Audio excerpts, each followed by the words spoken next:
So it looks like we're going to have a midterm Wednesday, the 22nd, from the look of it.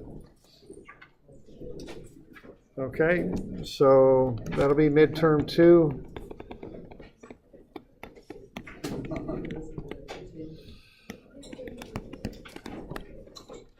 Okay. So we'll get the details out on that. There's a review out there in Moodle. We're covering some new stuff that is not going to be on the midterm. The midterm will end at torsion. So that'll be the last subject matter for the midterm is torsion. So the last subject matter for the midterm will be torsion. So it'll start at Hooke's law and go through torsion. So what we've done here, we've done pressure vessels, which, you know, in my thinking, be kind of a specialty field. Torsion is not, though. That's something that you would get involved with a lot, especially if you're a mechanical engineer, that type of engineer. Now we'll do beams next, okay? So this starts where we look at what we call shape properties on page 700. Okay, and so when we design beams, we've got to look at the shape and then the moment and shear that are applied, or the loads that are applied and the moment and shear that they lead to. And then you can calculate the stresses in beams, okay? So let's start with centroids. Okay, the centroid, obviously, you know, comes from the word center. It's the center of the object. It's a balance line is how I think about it. So if you've got a shape and you can, it's like a plate, and you can balance the plate on a given line, that line runs through the centroid. That's the idea. And we use this because we use a centroid on a beam to identify what we call the neutral axis. The neutral axis is a line that we use to design the beam with. So we want to know where the centroid is so we can find this, what we call the neutral axis, and design the beam. So we find the neutral axis based on the centroid on the cross section of the beam. Okay, so that's the cross section right there. Now really where the neutral axis acts is down the length of the beam is really how that works. Okay, something like that. So there's the neutral axis running down the length of the beam. Now what happens here with a beam when you load it is you'll flex it a little bit. So if I put a downward load on this beam, it's going to bow. And when it bows, it goes into a configuration where you get different loadings there. You get tension on the bottom and compression on the top. So based on that, you can design the beam. You can figure out what these stresses are going to be in tension and compression. So if we kind of act like a beam acts like that, which it does. I mean, that's obviously a phone book, but it acts a little bit like a beam. So when a beam bends like that, if you think of all these pages as being the sheets of the atoms, what they want to do is spread into a configuration like that, okay? As it bends, the outer ones want to slide out, the inner ones want to slide in.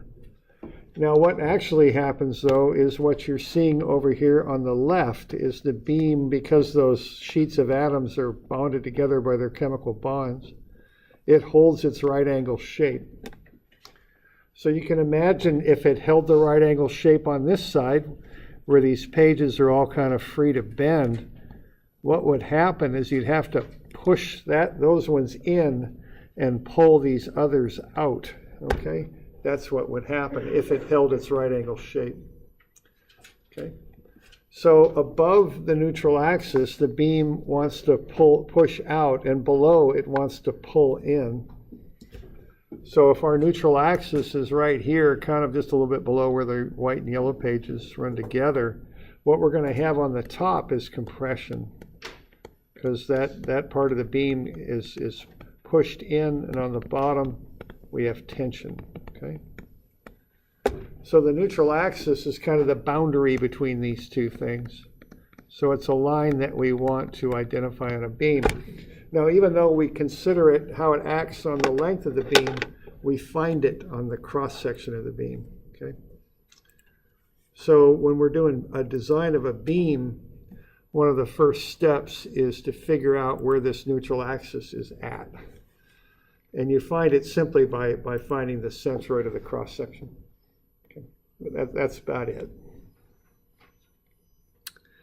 Now, if you remember from statics, we find these using kind of a weighted average approach, where if we want to find y bar, okay, which actually probably show with a capital Y, what we do is we break the beam up into pieces, little areas, and we find the y bar distances up to the centroid of each area, and then we divide that by the total area of the beam after we add up those y bar a's for all the little areas. Okay, that's how we do that. The centroids for a rectangle are in the middle, h/2. For a triangle, or a right triangle anyway, are at the third point, h/3. Okay. So let's have a look at an example. Let's see if we can find the centroid of a little shape that looks something like that. Okay. So just a little a plate, let's say, that's 4 centimeter base, 5 centimeters up to this point where it's a rectangle, then another centimeter above that for a triangle. So let's figure that out. All right, so this is one of those things where it's such a standard process that I like to use tables on this. So I'll break this thing up into 2 sets of pieces, the lower rectangle there and the upper triangle. So what are we going to do here? We got a 4x5 rectangle on the top. So that's 20. The units are on the next to the A there, so that'd be 20 centimeters. And then what I'm going to do is find the distance from the base up to the centroid of that shape. So that would be half of 5, wouldn't it? So 5/2 would be 2.5. And then I'd take 20 times 2.5, and that would be 50 cubic centimeters. Okay. And then I'd do the same thing for that triangle. Triangle is 1/2 base times height, so 1/2 4 times 1 is 2. And then y bar would be 5 plus 1/3 of 1, so 5.33. And then 2 times 5.33 would get me 10 point, actually when you round it out, it's 6.7. Okay. So what I'm doing there, I'm breaking the thing up into pieces. I'm finding the area and the distance from a given reference line, which is important. You always stick with the same reference line when you work through this stuff. We're using the base, going up half of 5 for 2.5, and then and that's a 2. It looks like a 7, but it's actually a 2 there. 2.5. There we go. Okay. And then we stick with that reference line. We measure from it to the centroid of each of the shapes. So half of 5 for the first one.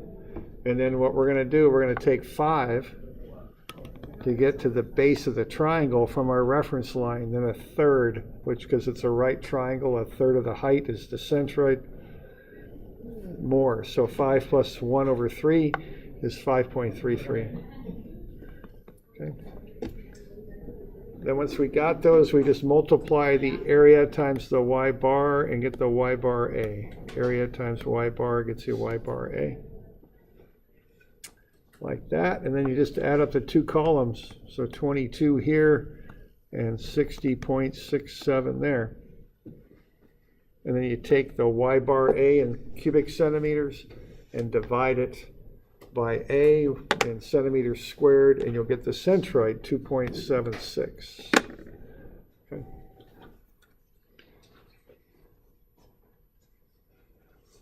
So what you can then do is, if you were to draw a line through that centroid, which is basically 2.76 centimeters, take the plate and balance it on a line or something. If that line runs down that centroidal line, the plate will balance. That's basically what a centroid is, okay? Balance point. All right. So that's how you find a centroid. Okay. So we got any questions on that?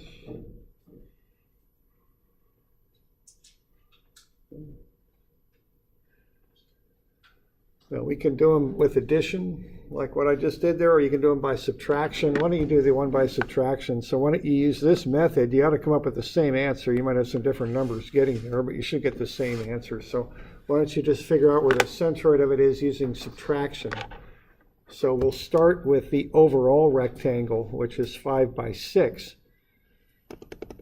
Then we'll subtract that triangle out. So why don't you do it that way? So, I'm sorry, 4 by 6. 4 by 6 rectangle there.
Doing it right by subtraction there?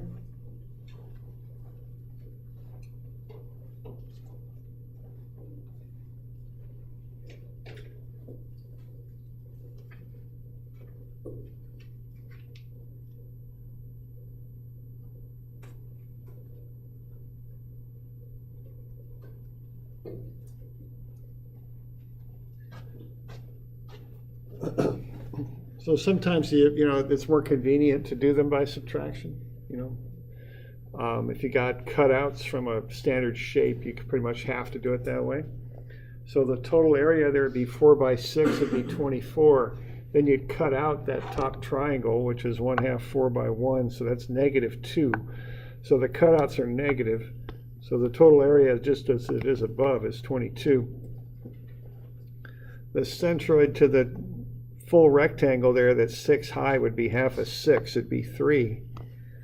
Whereas the centroid to this cutout triangle isn't 5.33, it's 5.67. Because you can think of it two ways. One way is you're going up 6, and then coming from the right angle down 1/3 of the 1. The other way to think about it is you're going up 5, and being as you're going up to that centroid of that triangle, see that centroid's up here, so the total distance is 1. It's 1/3 of the distance from the right angle, 2/3 from the vertex. Okay, so that's what's going on there. So it's either 6 minus 1/3 or 5 plus 2/3, one or the other. They're the same numbers, so you could calculate it either way. Then you multiply 24 by 3, you get 72. Negative 2 by 5.67, you get negative 11.33. Add them up, you get the same number as above. I mean, you should. And then you just divide out and get the same answer. Okay. All right with that business? All right. So that's a centroid there. We're good with that.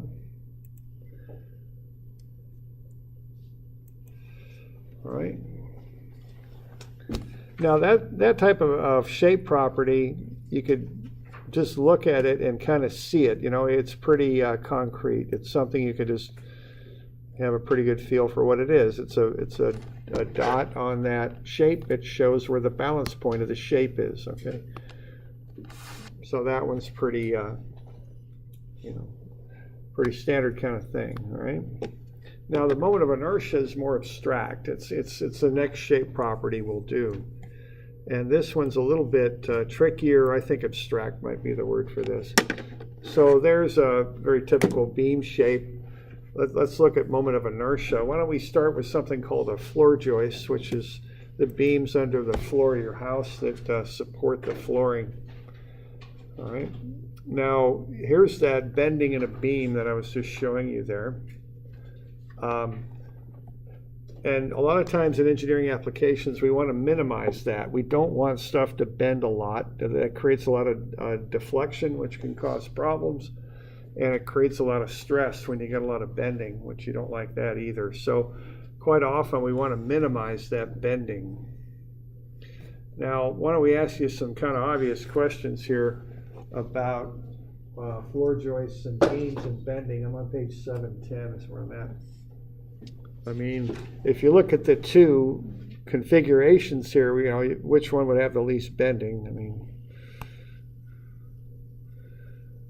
we'd hope it's the one with the bigger joists, right? So big makes stronger. So the lower ones would have the least bending.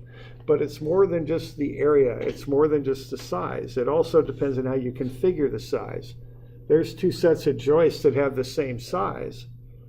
But which way are you going to lay the floor joist, do you think? Top or bottom? Yeah, I think the top, right? Because what we want to do, we want to configure the joists so that they most directly resist the load, right? Because the load's coming down, you want to put the large dimension of the joist so it resists the up and down force. Okay? But notice they're the same area. But so not only does the area matter, it's the configuration also. All right. So if we want to get into the theory of this, the way you calculate a moment of inertia is first you determine the axis about which you want to calculate it, which for us is the neutral axis. So when we're doing beam design, we find the moment of inertia about the neutral axis. Okay.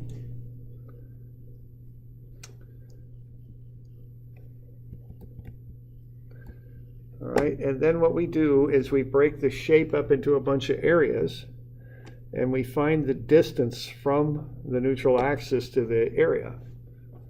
So in the case of I sub y, I sub x, we would do what we're showing here. We would find a little dA, then find the distance from the neutral axis to that dA, measured it off the x-axis in the y direction, square that distance and multiply it by dA.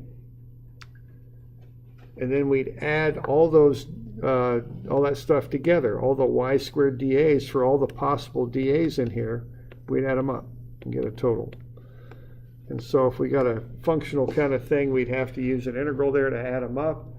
If we got a more regular geometric shape, we may not need to do that. But the fundamental definition does include an integral because we're adding stuff up. So the two factors that are going to give us a large moment of inertia are what? The shape or the area and the distance. Okay.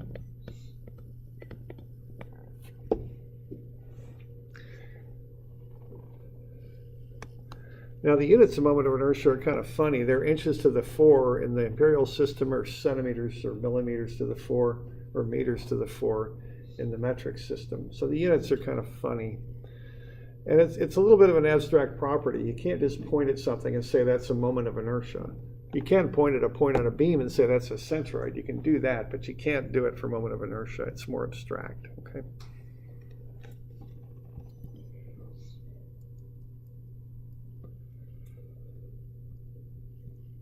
Okay. So what we're going to do when we do this beam design is first we're going to find the centroid on the cross section of the beam, and we're going to use that to find the neutral axis. And then we're going to find the moment of inertia of the cross section of the beam about its neutral axis. So when we're working with this beam, we're going to be working with the cross section is what we're going to do. We're going to find that point right there, or excuse me, that line for the centroid. And then once we've got it, we're going to find the moment of inertia of that shape about its own neutral axis is what we're going to do. Okay.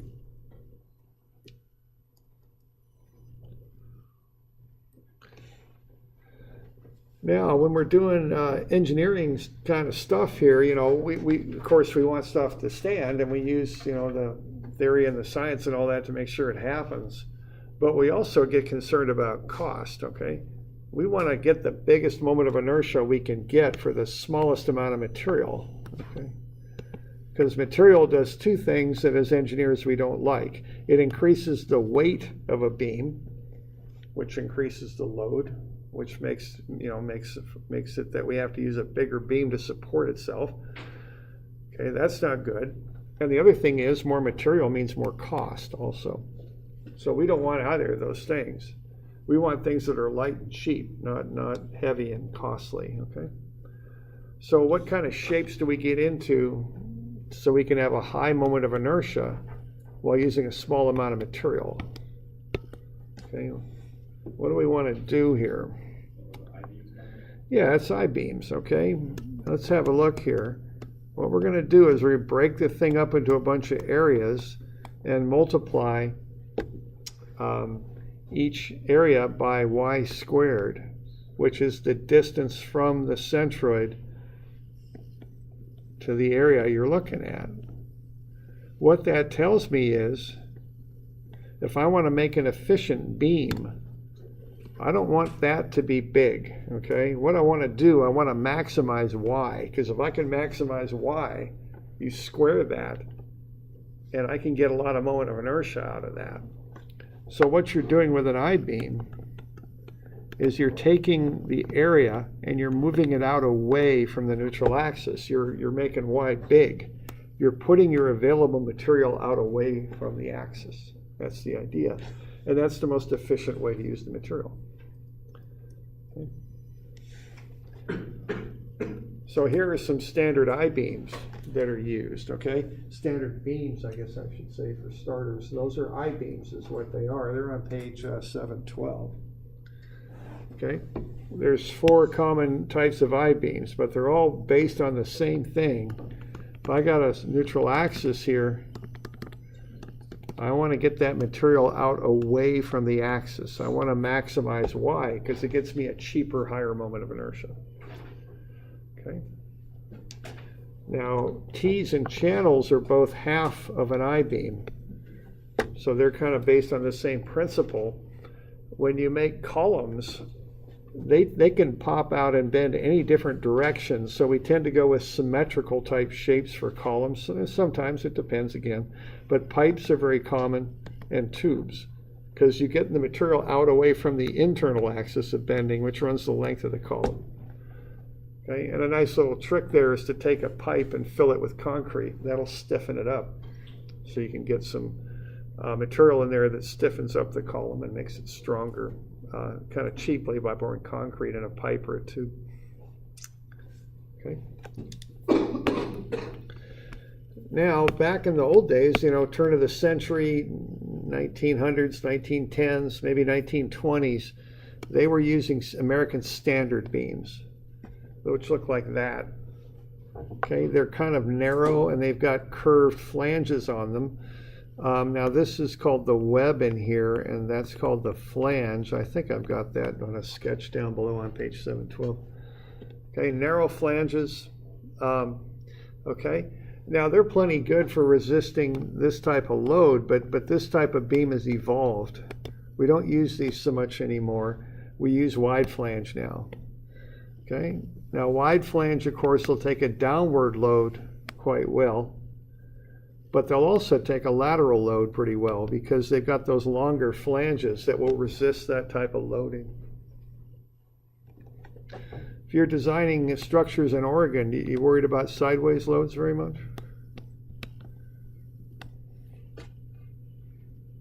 Maybe. Yeah. We're going to be worried maybe just once here in the next 100 years, 200 years? Yeah. What kind of loading is that going to be? What's that? Yeah, we got to see, we are going to have a big earthquake here. Now, I don't know when, and most people would like to know when, but nobody does.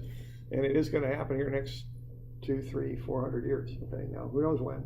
Maybe tomorrow, maybe 100 years from today. Nobody knows. Okay, but that thing is that's going to be serious. All right, that's going to go. All right. And when that happens, we're going to get these sideways kind of snaking loads going on here. It's just going to rattle these structures to seriously. Okay, so we got to. This is the type of beam I'd want in an earthquake. See, I don't like this because it's narrow sideways. It's going to start wobbling quite a bit. This one's going to be much stronger. Okay, so that's the preferred type of beam that's used today. Now there's a couple others. There's miscellaneous, which are kind of beams that don't fit either of these categories. And then there's heavy pile. Now pile are like columns. They're actually driven into the ground. It's one way to make a foundation. And you just take a kind of a crane kind of thing that has a big weight on it. And you just lift the weight and just keep dropping it. And it's just like driving a nail into a piece of wood with a hammer. It's not real pleasant to be around because it's bang, bang, bang repeatedly with that big heavy steel. But they have to be large and strong type beams so they can be driven like that. So that's what piles are. T's and channels are literally half of the beams above, so they're named after the type of I-beam they originate from. And then, like I say, pipes and tubes are used for columns primarily. All right. So there's a few things going on there. What do we got? We've got some columns and beams there that are I shapes. Kind of hard to see, but you can see the basic, the flange there. Here's a circular column with a base plate on it. These are double T beams. They're big, heavy, massive concrete double T beams. That's what we got above our head right now. That's how this building was made, a lot of campus. We're going to do a seismic retrofit in this building, which I'm very happy about, being as I work here a lot, so that's good. No guarantees on that, but all the same, that'll help. What they do, these are L-beams right here. See, they kind of come up and they go back into the wall, and then these have a little notch on them when they extend over the L. But the L isn't too deep. It's about like that. So they're putting that whole dang double T on a ledge about that wide, and they weld them on there. So what they do, they cast metal plates into those things so they can be welded. Okay, now when they build houses, it used to be they'd use 2x for the floor joists, but they don't anymore. They use this TJI stuff. It's just got kind of a, it's not even plywood, it's kind of this press board in here for the web, and then they've got a couple flanges on there. So these are just I-beams is what they are, okay? So these are used in houses for floor joists typically, okay? So that's the deal with that.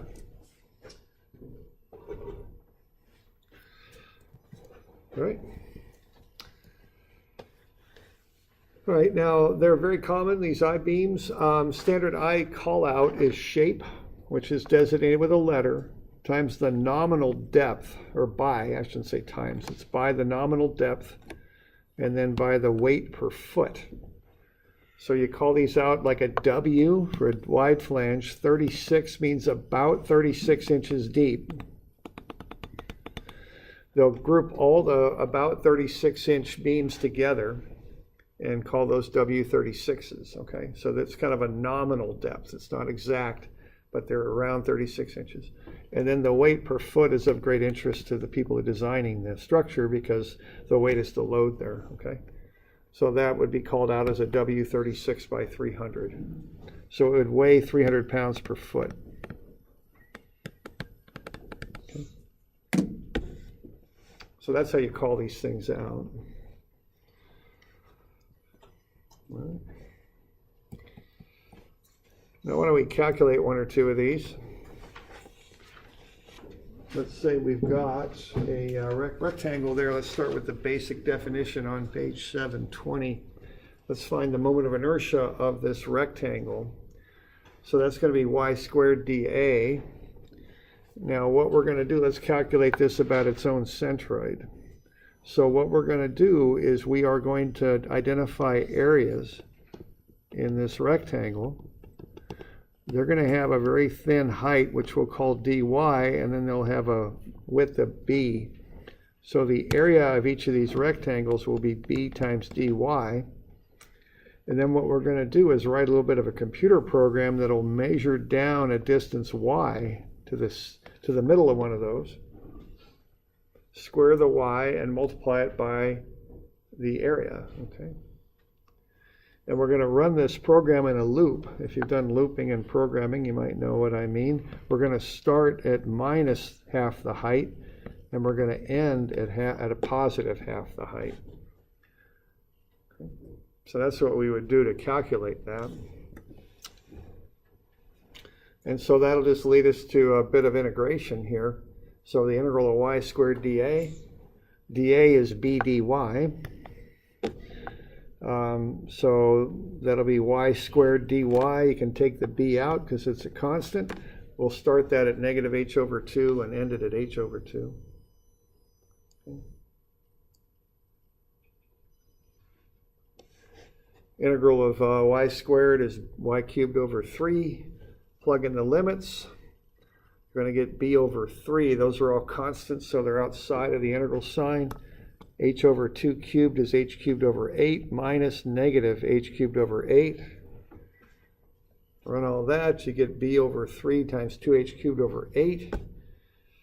The 2 and the 8 will cancel down to 1 over 4, so we get bh cubed over 3 times 4, which is bh cubed over 12. So that's the moment of inertia of a rectangle about its own centroidal axis. Okay. And that one's on your formula sheet on the back. I don't think I'm numbering formulas anymore, but it's back there on the right-hand side, I think. Okay.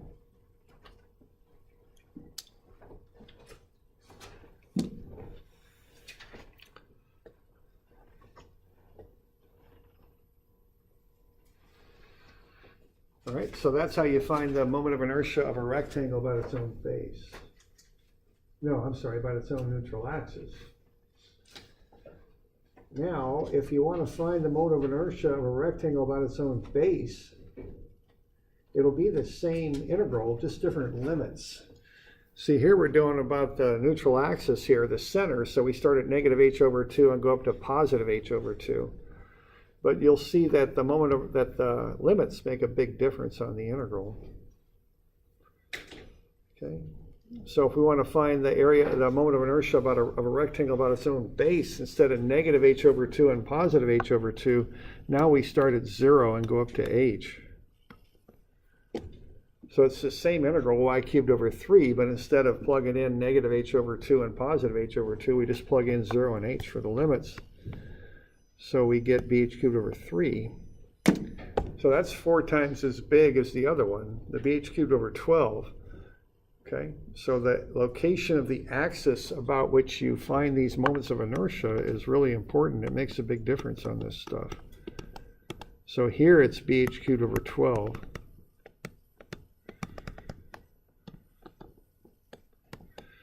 But there it's BH cubed over 3. Okay, so it matters.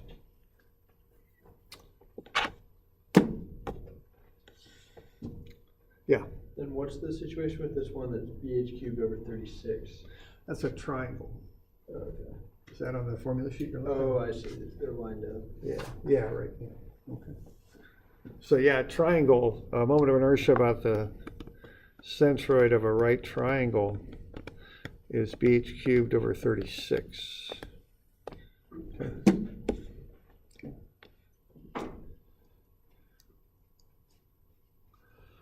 All right.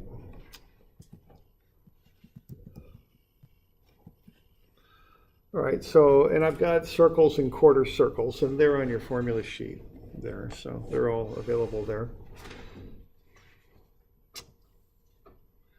Right now, when you're doing composite shapes, you don't always want the centroidal moment of inertia, okay?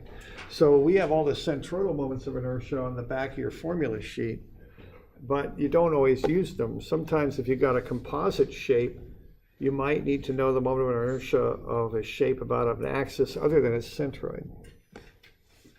For that, we use what's called this transfer axis theorem, sometimes called the parallel axis theorem. And that is on page 732. Okay.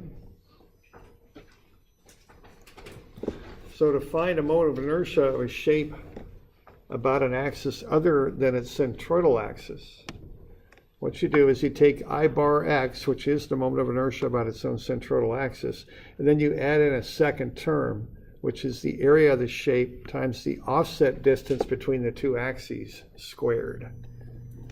Okay. So it's I bar x plus AD squared. Now a little derivation of that is shown there on the right.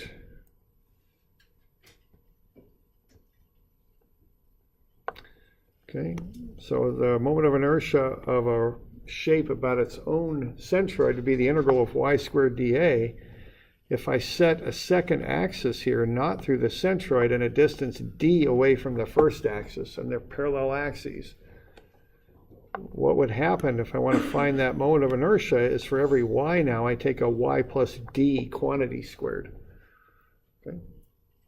Now, when I do the FOIL on that and expand that, I get y squared plus d squared, and my center term is 2 times d times y. Now, that's not a calculus dy, that's a d times a y. So if I want to integrate that, I'll distribute this dA through each term. So I'll get the integral of y squared dA, 2 times d times the integral of y dA, and d squared times the integral of dA.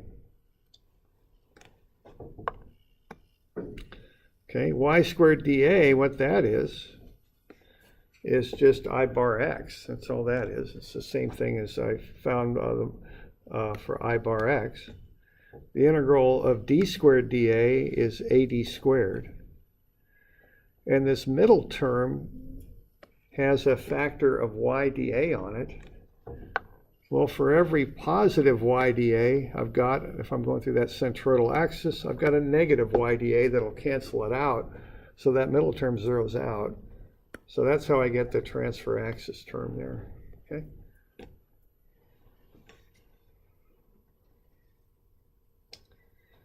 So that's a formula that's used quite a lot. Normally when we're working, we don't do a whole lot of calculus to figure out these moments of inertia. What we do is we use tables and we use this formula. And between the two, we can find the moment of inertia of standard shapes. Okay. So why don't we go back to that one page we were just looking at. And let's find the moment of inertia of a rectangle by its own base using the transfer axis theorem. It's on the bottom of 720 is where that's at.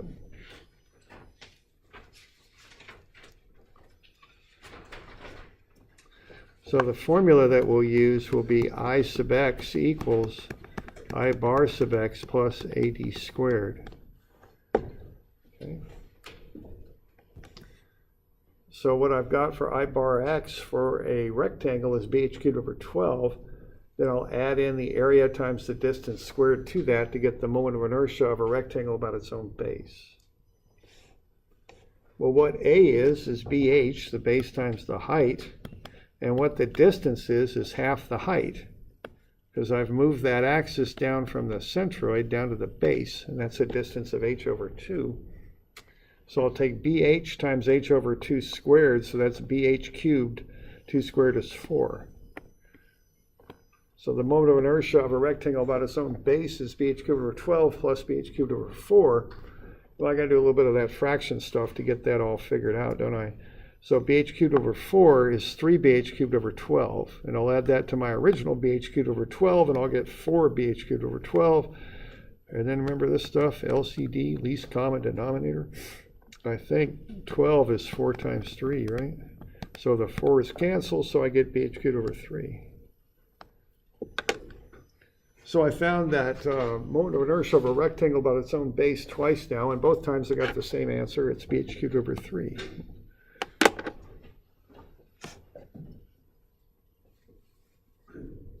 All right.